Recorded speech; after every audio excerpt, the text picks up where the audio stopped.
Did you know King Solomon wasn't just known for his wisdom? He was also one of the greatest businessmen the world has ever seen. Think about this: a king who turned Israel into the wealthiest nation of its time. How did he do it? Was it luck? No, it was strategy. God inspired strategy. Now imagine if you could tap into the same principles Solomon used to build wealth and influence.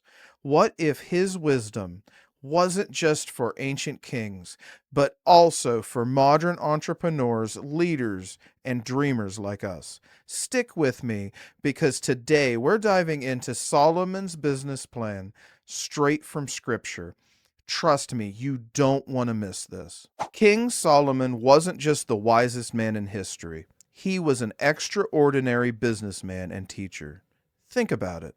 His wisdom didn't just build wealth for his kingdom, it attracted leaders from all over the world. They traveled great distances bringing treasures, gold, spices, and rare gifts, just to sit at his feet and hear his insight. Imagine being so valuable that people are willing to pay just to hear from you. And here's the thing: Solomon's success wasn't just one dimensional. He wasn't just wise, he was a leader, a master of trade, and a teacher who created immense value for others. His decisions as a king weren't just about building a nation, they were about building a legacy of wealth, influence, and innovation. So today we're unpacking Solomon's God inspired business strategies. We'll explore how he used wisdom to build partnerships, create systems, and offer values that people couldn't resist. These lessons aren't just history, they're a blueprint for success we can follow today, from negotiating deals to sharing insights that others willingly paid for. Solomon's business plan is one that we can learn from and apply right now. Let's start with what set Solomon apart from the beginning: his wisdom. In First Kings chapter 3 verses 5 through 12, we find this incredible moment where God appears to Solomon in a dream and says, "Ask for whatever you want me to give you." Now let's pause right there for a second. Imagine if God offered you anything. What would you ask for? Wealth? Power? Success? But Solomon didn't go for any of that. He asked for wisdom, a discerning heart to lead God's people.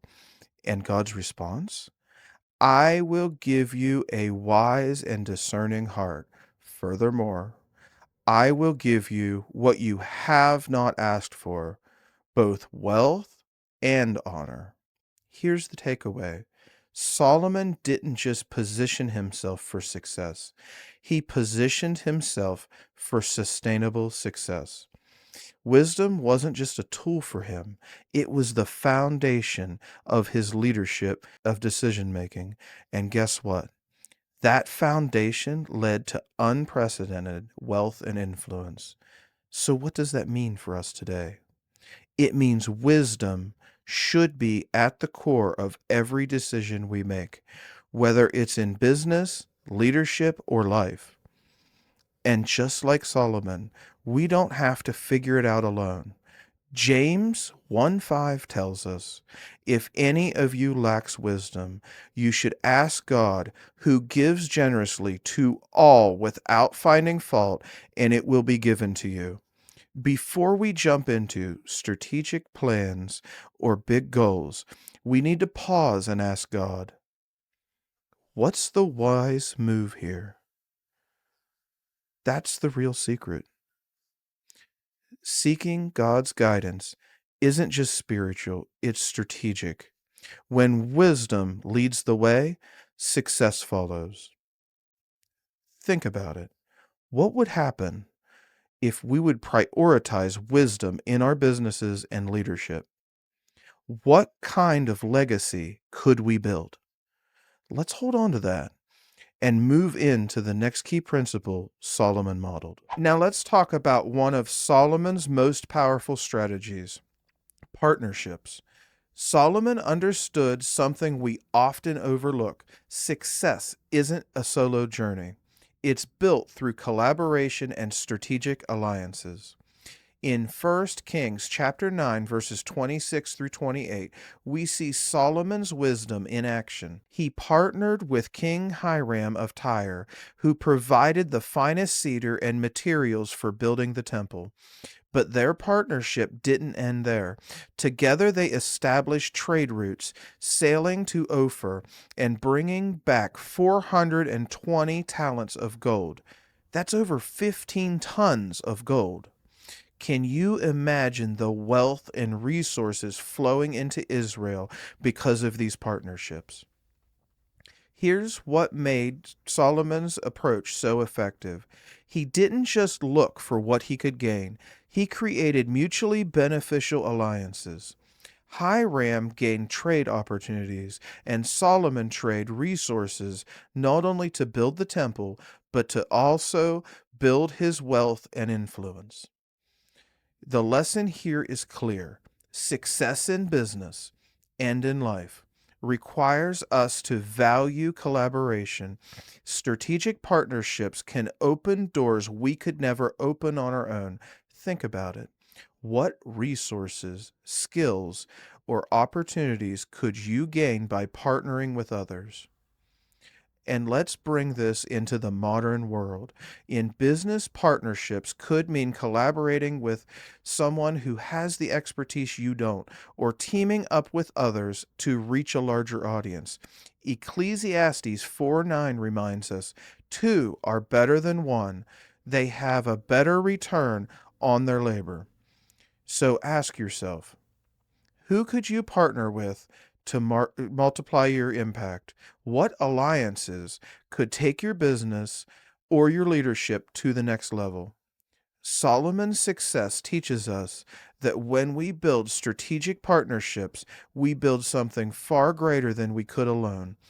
Let's keep this momentum going as we uncover the next principle Solomon mastered.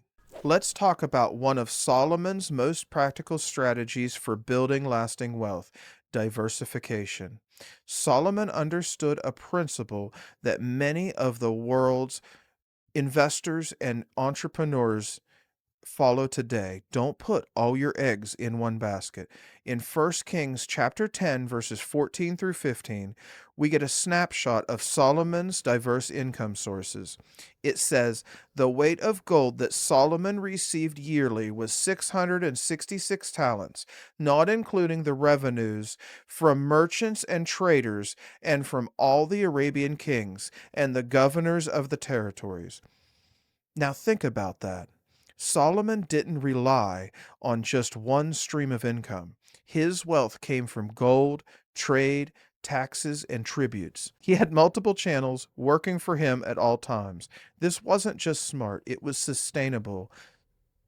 Solomon knew that if one source slowed down, the others would keep the kingdom thriving. And this principle applies to us today, whether we're running a business, leading a team, or managing our personal finances. Diversification is key to creating stability and growth.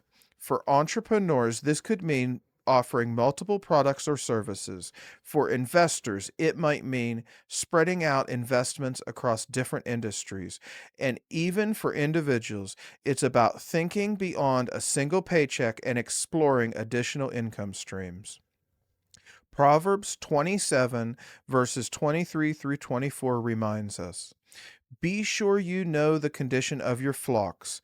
Give careful attention to your herds, for riches do not endure forever." In other words, manage what you have wisely and don't rely on one source to carry you through. So here's the question: how can we start diversifying today? What new opportunities can we explore that can create additional streams of income or impact? Solomon's strategy shows us that true wealth isn't about how much we earn, it's about how well we prepare for the future. Let's keep going as we uncover the next piece of Solomon's business blueprint. Here's another key to Solomon's success. He didn't just focus on what he could gain, he focused on what he could build. Solomon invested heavily on infrastructure and his people, creating a foundation for long term growth and stability. In 1 Kings 9, verses 15 through 19, we see the scale of Solomon's vision.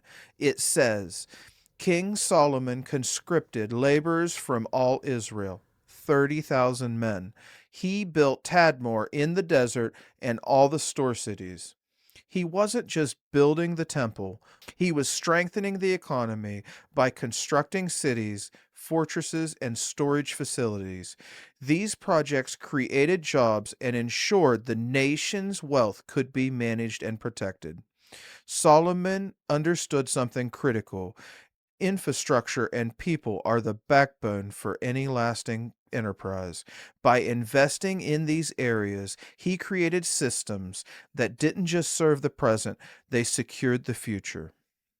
Now, how does this apply to us today? If you're a business owner, this might mean investing in systems that make your operations more efficient. Things like better technology, streamlined processes, or scalable solutions. And just as importantly, it means investing in people. Your team isn't just an expense, it's your greatest asset. When you develop, empower, and equip your team, you're not just building a business, you're building a legacy.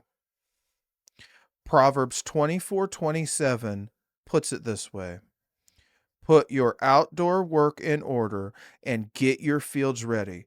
After that, build your house. In other words, lay the groundwork first, build systems, strengthen your foundation, and set yourself up for sustainable success. So ask yourself, what areas of your business or life need an infrastructure upgrade? And how can you invest in the people around you to grow together? Just like Solomon, when we focus on building, we're not just building something for today, we're setting up a future that lasts. Let's keep the momentum going as we dive into the next piece of Solomon's extraordinary strategy. Hey, if you're loving these insights about Solomon's God inspired strategies, take a second to hit that subscribe button so you don't miss out on more content like this. All right, let's dive back in. Let's talk about how Solomon's God given wisdom elevated his influence and made him a global beacon of excellence. In 1 Kings 10, verses 1 through 9, we read about the Queen of Sheba visiting Solomon. She came with questions, treasures, and high expectations. But what she experienced left her completely astonished. She said, Your wisdom and prosperity far surpassed the report I heard. Think about that. Solomon's wisdom wasn't just for his personal gain. It was so evident in everything he did that it attracted world leaders. The Queen of Sheba didn't just see wealth, she saw a man guided by something greater. His wisdom and success turned Israel into a center of influence that couldn't be ignored. Here's the lesson. When we let God's wisdom guide our decisions, it doesn't just help us achieve success, it positions us as a light for others to see.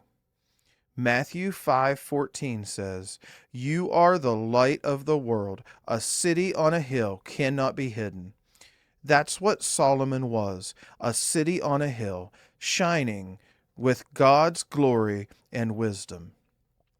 For us today, this means letting God's principles guide how we conduct business, how we lead, and how we serve others.